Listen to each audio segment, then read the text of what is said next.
जय हिंद दोस्तों, मैं गगनदीप आप सभी का स्वागत करता हूं proud group of NCC YouTube channel पर। और आज की ये वीडियो आपके लिए वेरी वेरी इंपॉर्टेंट है क्योंकि हम इसमें एनसीसी का पेपर सोल्व करने वाले हैं जो हाल ही में आपके एग्जाम में पूछा गया है। और बहुत सारे डायरेक्टरेट से कैडेट्स के मेरे पास व्हाट्सएप के ऊपर मैसेज आ रहे थे कि अब की बार जो उनका एग्जाम होने वाला है तो वो ऑप्शन टाइप होने वाला है। और ये जो एग्जाम मेरे पास आया है ये भी ज़्यादातर जो इसमें क्वेश्चन पूछे गए हैं वो ऑप्शन टाइप पूछे गए हैं। तो इसीलिए हम कुछ ऑप्शन टाइप क्वेश्चन को भी यहाँ पे डिस्कस करेंगे जो एग्जाम में पूछे गए हैं, और जो एग्जाम में लॉन्ग आंसर टाइप क्वेश्चन पूछे गए हैं हम यहाँ पे वो भी डिस्कस करने वाले हैं। तो अगर आप एनसीसी के एग्जाम में ए ग्रेड लेना चाहते हैं तो इस वीडियो को आपको एंड तक देखना है जिससे आपके सारे के सारे डाउट क्लियर हो सके और आपको बहुत सारे क्वेश्चन एज इट इज इस वीडियो में से आपके एग्जाम में मिल जाएंगे। तो यहाँ पे जो पहला क्वेश्चन आज की वीडियो में हम कर रहे हैं वो है कि who is the iron man of India, यानी कि भारत के लौह पुरुष कौन थे। तो आपको पता है सरदार वल्लभ भाई पटेल जी जो थे उनको भारत का लौह पुरुष कहा जाता है, वे भारत के लौह पुरुष थे, आयरन मैन ऑफ इंडिया थे। राष्ट्रपिता किसे कहा जाता है, महात्मा गांधी को कहा जाता है, ये आपको पता होना चाहिए। जवाहरलाल नेहरू जी को चाचा नेहरू के नाम से जाना जाता था, ये बात भी आपको पता होनी चाहिए। नेक्स्ट क्वेश्चन यहाँ पे है कि the youth of a nation are the dash of a nation, के देश का जो यूथ होता है वो देश का क्या होता है, यानी कि युवा देश के क्या होते हैं। तो युवा देश की बैकबोन होती है, रीढ़ की हड्डी होती है, सिर हाथ और मुंह, ये वाले ऑप्शन गलत है। बैकबोन, युवा को देश की बैकबोन कहा जाता है, रीढ़ की हड्डी कहा जाता है, ये बात हमको पता होनी चाहिए। नेक्स्ट क्वेश्चन अब यहाँ पे है, आपको ध्यान से देखनी है, सारी चीजें बड़े ही अच्छे से आपको समझ में आएंगी कि स्वतंत्रता से पूर्व भारत के प्रमुख नेता कौन थे, यानी कि बिफोर फ्रीडम इंडिया के प्रमुख नेता कौन थे। तो यहाँ पे देखो अटल बिहारी वाजपेयी जी और मनमोहन सिंह जी, ये तो आज़ादी के बाद के नेता हैं, और राष्ट्रीय कैडेट कोर कोई नेता नहीं है, तो ये भी हमारा ऑप्शन नहीं है। तो एक ही ऑप्शन बचा जो है चंद्रशेखर आजाद जी। तो स्वतंत्रता के पूर्व भारत के जो प्रमुख नेता थे वो कौन थे, चंद्रशेखर आजाद जी थे। नेक्स्ट क्वेश्चन की तरफ अब हम मूव करते हैं। ये क्वेश्चन हमारे यहाँ पर्सनैलिटी डेवलपमेंट और लीडरशिप से, आपको पता है इससे रिलेटेड भी क्वेश्चन हमारे एग्जाम में पूछे जाते हैं। तो यहां पे सबसे पहला क्वेश्चन आपके सामने आपको दिखाई दे रहा है, नेता में तुरंत डैश लेने की क्षमता होनी चाहिए। तो नेता जो भी होता है उसका जो सबसे मेन एबिलिटी होती है, जो सबसे पहली क्षमता और इंपॉर्टेंट होती है वो होती है निर्णय लेने की एबिलिटी, यानी कि डिसीजिवनेस होनी चाहिए। क्योंकि डिफेंस हो या कोई भी फील्ड हो जिसके अंदर जो भी लीडर होता है तो लीडर का सबसे इंपॉर्टेंट काम होता है डिसीजन लेना। तो B option is the correct answer. देखो घबराना नहीं है, रंगना भी नहीं हो सकता और परिस्थिति छोड़ देना ये तो बिल्कुल ही नहीं हो सकता। तो B option is the correct answer for this question. Next question हमारा यहाँ पे है कि नेता इनमें से होना चाहिए, नेता को इनमें से होना चाहिए। व्यवहार कुशल होना चाहिए, बिल्कुल सही बात है। मंत्री होना चाहिए, जरूरी नहीं है। धनी आदमी होना चाहिए, ये भी जरूरी नहीं है। व्यवसायी होना चाहिए, ये भी जरूरी नहीं है। तो option A is the correct answer. उसका जो व्यवहार है ना वो कुशल होना चाहिए, जो भी नेता हो जो भी लीडर हो। ठीक है, लीडर की ये क्वालिटी होती है कि उसका व्यवहार कैसा होना चाहिए, कुशल होना चाहिए। नेक्स्ट क्वेश्चन हमसे यहाँ पे पूछ रखा है कि नेतृत्व के गुण हैं। ये क्वेश्चन वैसे आपसे पूछा जाता है लॉन्ग आंसर टाइप क्वेश्चन में कि क्या बताओ आप, लीडरशिप की एबिलिटी बताओ, लीडरशिप की क्वालिटीज बताओ। तो यहाँ पे नेतृत्व के गुण है, जागरूक होना चाहिए, बिल्कुल सही। आचरण अच्छा होना चाहिए, बिल्कुल सही। साहस होना चाहिए, बिल्कुल सही। निर्णायकता होनी चाहिए, ये भी बात ठीक है। विश्वसनीयता, क्रेडिबिलिटी होनी चाहिए, सहनशीलता होनी चाहिए, ये सारी की सारी चीजें ठीक है। इसीलिए ऑप्शन इसका क्या हो गया, डी, यानी कि इनमें से सभी, ऑल ऑफ दी अबोव जिसको हम कहते हैं इंग्लिश में। तो ऑप्शन डी हमारा जो हो गया वो करेक्ट आंसर हो गया। नेक्स्ट क्वेश्चन है यहाँ पे कि एचआरडी का मतलब क्या है, एचआरडी की फुल फॉर्म क्या है। आपके एग्जाम में फुल फॉर्म जो होती हैं वो पूछी जाती हैं, आपको पता होना चाहिए। इंपॉर्टेंट डेज पूछे जाते हैं, जैसे कि विश्व पर्यावरण दिवस कब मनाया जाता है, कारगिल शहीद दिवस कब मनाया जाता है, इस तरह के क्वेश्चन। आर्मी डे कब मनाया जाता है, नेवी डे कब मनाया जाता है, तो ये इंपॉर्टेंट डेज आपको पता होने चाहिए। इसके अलावा वन लाइनर क्वेश्चन तो आपके एग्जाम में पूछे ही जाते हैं, सही गलत आपके एग्जाम में पूछे जाते हैं, और सही मिलान भी आपके एग्जाम में पूछे जाते हैं, जिसमें हम इस तरीके से करके सही मिलान करते हैं। तो अगर आप चाहते हैं कि एग्जाम से पहले आपको पूरी की पूरी हैंडबुक को ना पढ़ना पड़े, आपका एग्जाम अगर पास है, आपकी उस लेवल की तैयारी नहीं है, और अगर तैयारी है और फिर भी आप चाहते हैं कि आपकी ए ग्रेड आ जाए, तो आप क्या कर सकते हैं कि एक पीडीएफ तैयार की गई है जिसमें सारे के सारे जितने भी प्रीवियस ईयर पेपर मुझे मिले हैं उनको सोल्व किया गया है। ये वाला पेपर भी उस पीडीएफ के अंदर है।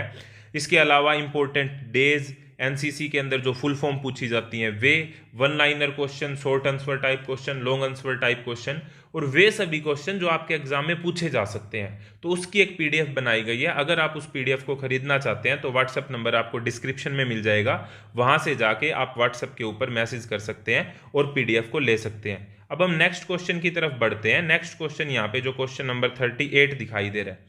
हाँ, आगे बढ़ने से पहले मैं एक बात आपको और बता दूं कि ये जितने भी हम एमसीक्यू टाइप क्वेश्चन कर रहे हैं ना, ये सारे के सारे मैं टेलीग्राम के ऊपर क्विज बना के अपलोड कर दूंगा, तो वहां पे आप फ्री ऑफ कॉस्ट प्रैक्टिस कर सकते हैं क्वेश्चंस की और अपनी तैयारी को बेहतर कर सकते हैं। टेलीग्राम पे आपको क्या करना है, proud group of NCC search करना है, जो अपने चैनल का नाम है, और आपको टेलीग्राम के ऊपर चैनल मिल जाएगा। उसका लिंक भी आपको डिस्क्रिप्शन में मिल जाएगा। क्वेश्चन यहाँ पे क्या है कि निम्नलिखित का जोड़ा मिलाओ, यानी कि सही मिलान करने हैं। अब देखो, इसमें जो आंसर लिखे हैं एक बार के लिए उसको देख लेना, लेकिन वो गलत भी हो सकते हैं। मैं आपको साथ के साथ आपको सही आंसर बता रहा हूं। तो नेतृत्व का गुण कौन सा है? अभी अभी हमने देखा है कि विश्वसनीयता नेतृत्व का गुण होता है, कि नेता का गुण में क्या आता है, विश्वसनीयता आता है। पिछले क्वेश्चन में ही हमने देखा है। मौलिक अधिकार की बात करें, आपको पता है समानता का अधिकार, स्वतंत्रता का अधिकार, बोलने का अधिकार, ये सारे के सारे हमारे राइट्स होते हैं, अधिकार होते हैं। तो ये वाला हो गया इसका, ठीक है। अच्छा नागरिक कैसा होना चाहिए भाई? देशभक्त होना चाहिए, तो यानी कि ए के साथ ये मिल गया हमारा। नेक्स्ट है यहाँ पे राष्ट्रपिता। राष्ट्रपिता आपको पता है महात्मा गांधी को राष्ट्रपिता की उपाधि दी गई थी। और मौलिक कर्तव्य की अगर हम बात करें तो देश की रक्षा करना हमारा क्या है भाई? मौलिक कर्तव्य है। तो इस तरीके से आपको सही मिलान करने हैं। बात समझ में आ गई?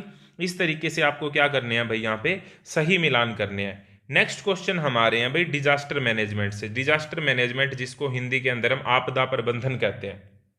तो देखो क्वेश्चन नंबर 39, प्राकृतिक आपदा। आपदा जो होती है आपसे एग्जाम में पूछा जा सकता है कि आपदा कितने प्रकार की होती हैं। तो आपदा होती हैं दो प्रकार की, एक प्राकृतिक होती है, एक मानव निर्मित होती है। तो प्राकृतिक भूकंप भी देखो प्राकृतिक आपदा है, चक्रवात भी प्राकृतिक आपदा है, बाढ़ भी प्राकृतिक आपदा है। तो इनमें से सभी यानी कि all of the above is the correct answer, यानी कि D option is the correct answer. Next question है यहाँ पे सुनामी का क्या अर्थ होता है? देखो जो सुनामी वर्ड होता है ना, उसकी फुल फॉर्म होती है, मतलब उसकी जो स्पेलिंग होती है वो ये होती है TSUNAMI। टी यहाँ पे क्या होता है? साइलेंट होता है। और इसमें भी TSU का मीनिंग अलग होता है और नामी का मीनिंग अलग होता है। तो TSU का मतलब होता है सी शोर, यानी कि समुद्र तट, और नामी का मतलब होता है लहर, यानी कि option A is the correct answer हो गया। सुनामी का ये अर्थ होता है कि जो समुद्र के तट पर लहरें उठती हैं या जो समुद्र में लहरें उठती हैं उन्हीं को हम क्या बोल देते हैं भाई? सुनामी बोल देते हैं। बात समझ में आ गई आपको? नेक्स्ट क्वेश्चन देखो, मैंने अभी आपको बताया था कि आपदाएं कितने प्रकार की होती हैं। तो आपदा होती हैं दो प्रकार की। कौन कौन सी? एक तो होगी प्राकृतिक आपदा और दूसरी होगी मानव निर्मित। तो मानव निर्मित या मानवकृत के अंदर हम देखें कोहरा। अब कोहरा तो प्रकृति से होता है, मानव थोड़ी करता है। युद्ध हो गया, बम विस्फोट हो गया, ये मानव करता है, ठीक है। और अतिवृष्टि ये भी प्रकृति से होती है। तो ना ए हो सकता है और ना हमारा बी हो सकता है, और डी इनमें से कोई नहीं है, ऐसा तो बिल्कुल भी नहीं है। तो C option is the correct answer. कौन सा आंसर करेक्ट है भाई? सी ऑप्शन हमारा क्या है? बिल्कुल सही जवाब है। नेक्स्ट क्वेश्चन है यहाँ पे कि फायर फाइटिंग जो पार्टी होती है, फायर फाइटिंग पार्टी क्या करती है या क्या होती है? तो आग को कंट्रोल करती है। आग बुझाने वाली जो होती है उसी को हम फायरिंग कंट्रोल पार्टी कहते हैं, फायर फाइटिंग पार्टी कहते हैं। तो ये वाला हमारा ए ऑप्शन इसका क्या हो गया भाई? करेक्ट आंसर हो गया। नेक्स्ट क्वेश्चन हमारे दे रखे हैं सोशल अवेयरनेस से रिलेटेड और कम्युनिटी डेवलपमेंट से रिलेटेड। अब देखो सोशल अवेयरनेस की जब हम बात करें तो यहाँ पे एक टी साइन जो होता है, मान लो यहाँ पे कोई रोड जा रहा है इस तरीके से और आगे इस तरीके से कोई सिंबल बना रखा है, तो इसका मतलब है कि आगे डेड एंड है, यानी कि आगे वो रोड बंद है। तो B option is the correct answer, B इसका करेक्ट आंसर है। रक्तदान किया जाता है। रक्तदान कौन करेगा? जानवर करेंगे? नहीं। अस्वस्थ व्यक्ति? नहीं। इनमें से कोई नहीं, ये तो बिल्कुल नहीं है। तो स्वस्थ और एडल्ट पुरुष और महिलाएं, यानी कि ना बच्चे करेंगे ना बूढ़े करेंगे, स्वस्थ ही करेंगे, और पुरुष और महिलाएं दोनों कर सकते हैं। तो बी ऑप्शन यहाँ पे हमारा क्या हो गया भाई? करेक्ट आंसर हो गया। मैं छोटे छोटे करके इस वीडियो के पार्ट बनाता रहूंगा, इस सीरीज के पार्ट बनाऊंगा, और इस पूरी की पूरी जो हमारा पेपर है इसको मैं सोल्व करवाऊंगा। आपको जो बाकी वीडियो आएंगी उनकी नोटिफिकेशन मिलती रहे, इसके लिए आप चैनल को सब्सक्राइब कर सकते हैं और बेल आइकन दबा सकते हैं, ताकि जैसे ही मैं नई वीडियो डालूं आपको पता चल जाए। मैं जल्द ही वीडियो बना के इस पूरे पेपर को सोल्व करवाऊंगा। आपको ये वीडियो कैसी लगी कमेंट बॉक्स में जरूर बताइएगा, और इस तरह की और वीडियो के लिए जुड़े रहिए proud group of NCC YouTube channel के साथ। नेक्स्ट वीडियो तक जय हिंद, जय Bharat, thank you very much.